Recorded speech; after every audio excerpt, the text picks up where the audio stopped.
Ladies and gentlemen, welcome back to the channel, and we are a day removed from Celtic securing a place in the semi-finals of the Scottish Cup, which means the treble dream is still well and truly alive. Tonight we'll find out who we take on at Hampden in that semi-final, but before that we have a little bit to catch up on, including Brendan Rodgers' comments on potentially signing Jeffrey Schlupp on a permanent transfer this summer. So stay with me, we've got a lot to cover. Let's start off the week strong, shall we? And don't forget, it's Derby week.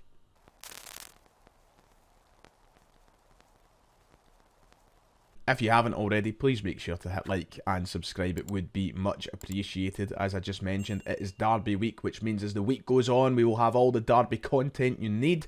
You know what to do, go down below, hit those buttons and you will stay up to date. But we've got a few things to cover today before we get right into Derby mode. So let's do that, shall we? So Celtic 2-0 winners over Hibs yesterday in the quarter-final of the Scottish Cup. A Celtic performance we can be really happy with. I thought the team handled the game really well, navigated the game really well. And I know that I'd done my match reaction yesterday, so I'll spare you all the details here. That's not what you're here for, but I thought we played well considering what we were going up against. Hibs came to Celtic Park, played very, very defensively. You know, you'd think they were a lower league side, but that's, I suppose, what you've got to do if you want to have the best chance of getting through to the next round. I was surprised they were as defensive, but we handled it well. They strangled the life out of the game, and Celtic had to try and make things happen. And that's exactly what we done on the two occasions we scored goals yesterday, and we could have had more if we didn't miss a couple of sitters. So immensely proud of Celtic getting through to the next round and obviously keeping the treble hopes alive. And remember, this was a Hibs side coming to Celtic Park yesterday that hadn't lost in 15 games, and including a game against Celtic just over 2 weeks ago where they beat us, you know, and they beat us pretty well. So I'm surprised they didn't try and apply the same sort of football that they gave us at Easter Road to win the game, but who am I to complain? Celtic through to the next round. And let's have a look at who we could potentially face in the semi-finals of the Scottish Cup. So still one match to be played in the quarter-finals. That is tonight. Livingston take on St Johnstone in the late kick-off. The draw will be done immediately following that game. But Hearts beat Dundee 3-1 on Friday night. Aberdeen beat Queen's Park 4-1 on Saturday. Of course, Celtic beating Hibs 2-0, which means we have 3 of the 4 teams confirmed for the semi-finals. Now, at the end of the day, I'm just going to call it how it is here. We should be beating any of these teams. Celtic's path to the treble is looking pretty good. The Aberdeen and Hearts threats in particular can always be tricky ones, but Hearts, in the midst of a season that hasn't been too great, Aberdeen, who have been up and down with their form, and Celtic have already beat them 6-0 once this season, these are teams we should be beating. And that's not arrogance in saying that. This Celtic team is just that good at the minute. And the bookies will have us as favourites for a reason. So people will be asking in the comments, oh Ryan, who do you want in the next round? Who would you rather play in the next round? I don't think it particularly matters who we play in the next round. We should be fancying our chances in all of those games. Of course, a couple of teams that you'd probably rather over another. So on that note, I want Livingston or St Johnstone in the next round of the Scottish Cup. No, I'm joking. Listen, I'll take anybody. I'm not that fussed. I think that Hearts would be a tricky final. We've played them in the Scottish Cup final a couple of times in recent years, and they've been, I think, arguably the hardest Scottish Cup finals we've played, so maybe you'd rather avoid them in the final. But you've got to beat the best to be the best. That's the way I look at football, and yeah, I'll take any of these sides. Give us St Johnstone. I don't know, just give us St Johnstone. That'll do me. The semi-final is due to be played on the weekend of the 19th and 20th of April. So, of course, we don't know quite yet who will be the Saturday and Sunday. I have a feeling Celtic will be the Sunday game this year, if you were to ask me. But don't take my word for it. You're just going to have to wait and see. The draw will be done tonight. The fixtures will probably be confirmed over the space of the next week with ticket information to follow. Yeah, let's make it a treble, lads. Let's make it a treble. But before there's a Scottish Cup semi-final to play, there is the small matter of a Glasgow derby this weekend. That's right, for the 4th time this season, Celtic take on Rangers, and Brendan Rodgers has wasted very little time in getting into the spirit. I'll save you all the previews and such just now. We've got a full week of content before I need to do that, but Brendan Rodgers did comment on that game at the weekend and how he's looking for a little bit of retribution after the defeat back in January. He said this, that listen, we were well beat on the day. Rangers stole our game that day. That's normally how we play and how we do, but they took it from us and deserved the win. But we will be ready for the demands of the game. I said before, I'd never had the team really like that in any of those games, so the demands that I needed to play in that game, we will be ready for them next week, like we were in the first game. We can recover now. That was a really good performance against Hibs, obviously, but we're at home, we love playing here, and we want to attack the game. So Brendan Rodgers looking to put that anomaly of a game behind him, a shock defeat on the day. If you remember, I don't think any of us could quite grasp what happened at Ibrox.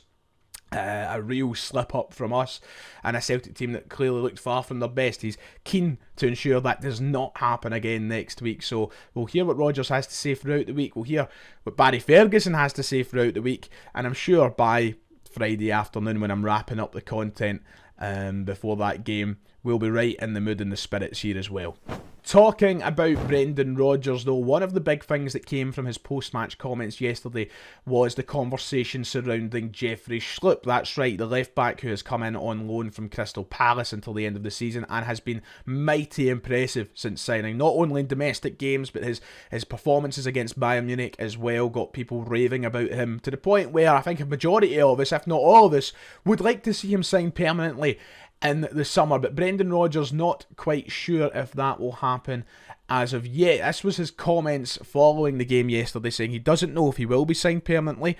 Initially, it was just to come in and to adapt to our playing style, support the squad, and anything further than that we will look at later down the line. But he's a super professional, he fits the bill for us, and that's what's always important within the players that we bring in. His mentality is good, he's a top professional. You see his body, his physicality at 32 years of age, and that's because he looks after himself. So he's really adapting well, and I've obviously got Greg on the side as well if I need to bring him in. So in his last line of comments there, has Brendan Rodgers effectively confirmed that Jeffrey Schlupp is, and by no doubt, the first choice left back at Celtic? I think we can all make that assumption now anyway, and I don't mean to be disrespectful to Greg Taylor, who's been a great servant, but with his situation and an impending exit looking very likely, I think it's probably right that Jeffrey Schlupp starts between now and the end of the season. He's a great player, looking good. We've brought him in, probably paying a decent amount of his wages, you'd think, as well, whereas Greg Taylor's maybe got a foot out the door. So saying that he's got Greg on the side, I don't know if that's in just relation to the Hibs game or if that's the general situation. Nonetheless, it's not what we're here to dissect. So as Brendan Rodgers has already said, Jeffrey Schlupp, top professional, great shape, great player, and I think we've all seen that from the very first time he stepped on the park for Celtic. He's came in, he's adapted so well, he's been a fantastic addition to this side, and someone who we would all like to see signed permanently. Now the situation with trying to sign him permanently is quite an ideal one for Celtic, because his contract is up at the end of the season. In the summer, he's free to go anywhere. He's gone from Crystal Palace, and I'm sure Celtic might have the first chance of speaking to him due to the fact he's here on loan just now. We should be trying to start that conversation. We should be trying to sign him permanently. I don't think there's any doubt about that. Even if it's on a short deal, you know, a year, 2 years, I would love to see Jeffrey Schlupp come to Celtic for the next year or two and remain an option at this club, because I just think he looks great. And there's a reason that a guy like him, and I've said this a million times, not to sound like a broken record, but there's a reason a guy like him is making 300 plus Premier League appearances, because he's that calibre of player, and he has been his whole career. He's been down there in that league constantly for a reason, because he's that calibre of player, and he's the kind of calibre, the calibre of player that Celtic should be looking to sign. The big conversation that Jeffrey Schlupp will have to have with Brendan Rodgers is how much football will he play, because the return of Kieran Tierney makes it a little bit more difficult. I've spoke about this plenty of times on the channel since he signed on loan, but with Kieran Tierney coming in next season, Jeffrey Schlupp's position as a starter is going to go away. Just let's be real, let's be honest about things. If Tierney comes in and he's fit, he's the starting left back at Celtic, which might have Jeffrey Schlupp reevaluating if Celtic is the ideal place for him to go. He's in the last few years of his career, the twilight of his career, and I'm sure that he'll be wanting to play football as much as possible. That may be a factor that kind of, I don't know, turns him against the idea of signing permanently. But if Brendan Rodgers can say, listen, Jeff, you'll get your chances, Obviously, Kieran Tierney's fitness record isn't fantastic. He might want to kind of rotate between the two so he doesn't wear Tierney out. If they can come to some sort of deal or agreement, I think that there's a good chance we can sign him and we can persuade him to sign here. The only thing is he's on a decent wage at Palace. I'm sure that there's a couple of Premier League teams towards that bottom end that would be interested in signing him who can offer him big money. I don't think we'll be short of competition, especially because he's looked good at Celtic as well. Teams will be taking notice of that. People would have watched him against Bayern Munich and went, well, he can come here and do a job for us next year. So I think Celtic will face competition, but if we can put an attractive deal on the table for him, then I think it's a no-brainer to try and sign him. And I hope that he's interested in it, because we have Champions League football hopefully again next season should we make it past the playoff round. We have another chance to go out and win trophy after trophy. We obviously have the big attraction of the derby games, etc. It's a good place to be. The fans have accepted him really, really well, and I would just love to see him signed permanently. So Brendan Rodgers saying he doesn't know right now if he will be. But I tell you one thing, we should be trying. We definitely should. On that note, I need to mention it very quickly. Kieran Tierney did come on yesterday for Arsenal against Manchester United at Old Trafford and looked fantastic, as he does every time he comes on the park for Arsenal. I think we all need to sit down and pinch ourselves for a minute that he is actually coming back, because he is unbelievable, and Arsenal fans are raging, absolutely raging that Arsenal haven't re-signed him and they're letting him go back to Celtic. I think that the general opinion down there seems to be that Kieran Tierney is the best left back at the club, and he's sitting there yesterday basically playing on the left wing for Arsenal. His crossing is getting dubbed as the best at the club, and they're letting him go just because Arteta doesn't fancy him, and Arsenal fans are fuming about it, and we're so lucky to be getting him back. Of course, it helps that he's a boyhood Celtic fan and this is the club he loves, but I'm so excited to see him come back next season. I watched the second half of that United game yesterday, and he just looked great when he came on, and he looks in great shape as well, so that's really, really important. Hopefully between now and the end of the season he keeps fit, he keeps injury free, and next year we have a real big upgrade in this team, a huge piece of the puzzle that's been missing for the last, since he left, let's be real, since he left. So, yeah, I'm very excited to see him come back and keep up the good form, son. That's all I can say.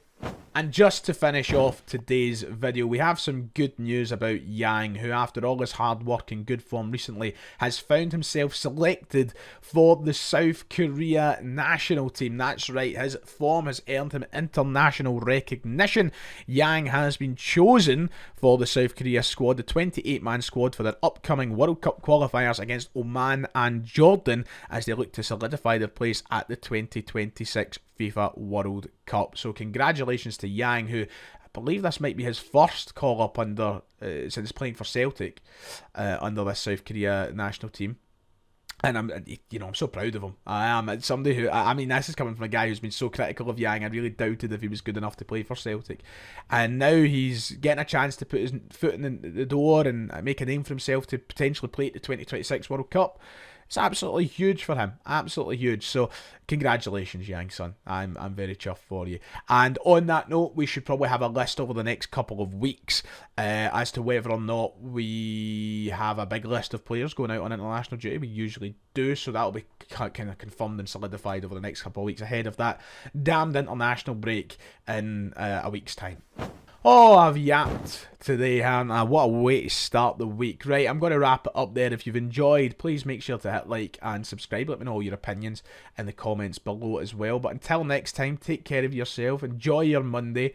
Don't worry, it'll be Derby Day before you know it. The week will fly by. See you next time.